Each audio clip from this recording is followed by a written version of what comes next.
إن الحمد لله نحمده ونستعينه ونستغفره ونعوذ بالله من شرور أنفسنا من سيئات أعمالنا من يهده الله فلا مضل له ومن يضلل فلا هادي له وأشهد أن لا إله إلا الله وحده لا شريك له وأشهد أن محمدا عبده ورسوله وبعد.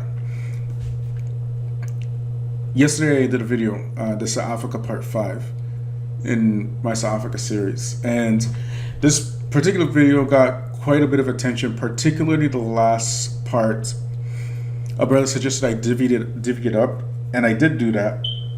And the third part got quite a bit of attention, where I talk about how the South Africa, they resemble the Rafida Shia when it comes to temporary marriage. So I just wanted to give you guys my thoughts, like, you know, I kind of like what you call somebody who likes to think deeply on certain issues, and I want to tell you some of my thoughts about certain deviant groups. So one of the deviant groups I thought about in the past, right? And this is my personal opinion, and nobody has to share this opinion. I didn't get this from an alim, but this is just something that's, you know, from what I personally think and believe in my heart. I was thinking about the Rafida Shia and the Nawasib. Now, most of you probably heard of the Rafida Shia, but a lot of you probably never knew there was a group which is the antithesis of the Rafida Shia called the Nawasib. So whatever the Rafida Shia believed, this group called the Nawasib believed the total opposite. So the Rafida Shia, they practiced the cursing of Abu Bakr, the cursing of Uthman, and the cursing of Ali. And the Nawasib means, in Arabic, it means the enemies. They're called the enemies because they're the enemies of Ali ibn Talib and his family. And they were cursing Ali ibn Talib. And the Nawasib didn't survive. They did not survive. They're one of those deviant groups that did not survive. Yet, the Rafida Shia, and which in my opinion are worse than the Nawasib, they survived. So I would think, why would Allah allow the Rafida Shia to survive and the Nawasib to die out? Now, when you follow the hadith of the Prophet ﷺ, the Prophet ﷺ said that the bankrupt ones, the real bankrupt ones, are the ones when they're raised on Yom Qiyamah, and some of them will have good deeds the size of Mount Uhud.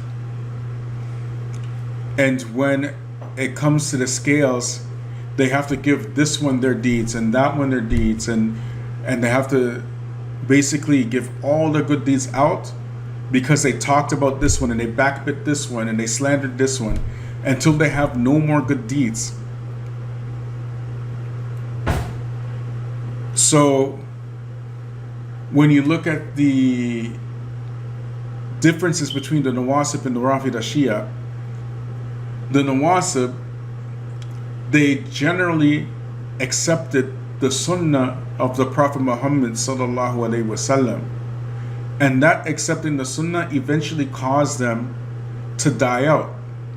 Whereas that's the Nawasib. The Nawasib generally accepted the Sunnah of the Prophet sallallahu alaihi wasallam, and that accepting the Sunnah caused them to die out. Whereas the Rafida Shia rejected the Sunnah of the Prophet sallallahu alaihi wasallam, and that rejection of the Prophet sallallahu alaihi wasallam caused them to thrive and survive. So how is it that one group who accepts the Sunnah dies out and the other group that rejects it survives? The one who accepted the Sunnah, what is the Sunnah? The Sunnah is Islam, and Islam is the Sunnah. And the Sunnah can be nothing except for the truth. So when you're accepting the truth, it becomes incumbent upon you to reject any lies. And when those weak hadith were coming about Ali from the original Nawasib and those people, they started rejecting these hadith because they knew that they started realizing these hadith were weak, and they started accepting the Sunnah. Whereas the Rafida Shia, they rejected the Sunnah and they accepted the lies that were spread about Abu Bakr and Umar and Uthman. And when you reject the truth, when you start going down that path of rejecting the truth, Allah leads you upon that path until you are totally destroyed. Furthermore, as we mentioned, the bankrupt ones are the ones who backbite and they lie and they slander, even if their deeds are the size of Mount Uhud. So, in my opinion, nobody has to share this opinion, but what I believe is that Allah Azza wa Jal, He wanted good for Abu Bakr, and He wanted good for Uthman, and He wanted good for Umar. Of course, He wanted good for Ali and the rest of the Sahaba, but there's a special type of good that He wanted for these Sahaba and Aisha, the beloved wife of the Prophet ﷺ. He wanted a special type of good for them. So what does He do? He makes a creation. Millions of these people from this creation curse Abu Bakr and Omar and Uthman and Aisha every year. They curse them. Why? So that these special people can usurp the good deeds of millions of people, and that will have their choice of people in which they can give their evil deeds to. And they will be like on Yom Qiyamah extremely sinless and clean and purified because of the evil acts of millions of people. So, where am I going with this? If you look at the Sa'afika, these people, right? We mentioned about the temporary marriage. Who do they talk about? They only talk about the best of us. And they revile the best of us. And they lie against the best of us. Like Tahir Wyatt. Like Bilal Phillips. Like Mufti Munir. The ones who are lofty among us, these are the ones who they hate and they talk about and even lie against. Meanwhile, Ahlul Bid'ah and the Kuffar are safe from them. Ahlul Bid'ah and the Kuffar have safety from them. So if they survive, they will survive how? The same way every single group from Ahlul Bid'ah in the past survived. And that is rejection of the truth. Rejection of what is plainly in front of their eyes. And accepting lies. This is how they will survive. And they will be bankrupt, giving their good deeds to a few of us who are trying to change the ills in our communities, like what's happening with the taking advantage of women in our communities, converts, new Muslims, treating them like playthings.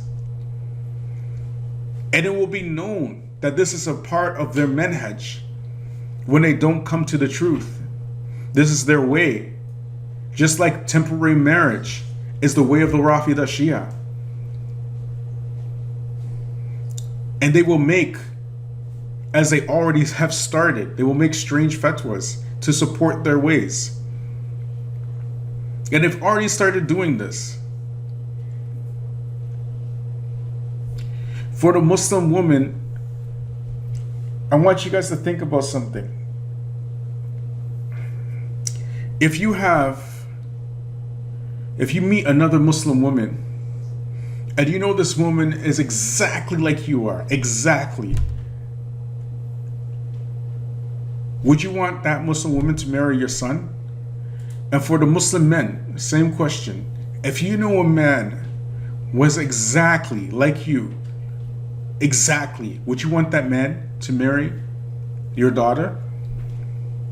I want you to think about that for a second. Because there's an element in our community, particularly the Salafis, black converts, who love the Sunnah in theory, but love decadence in practicality.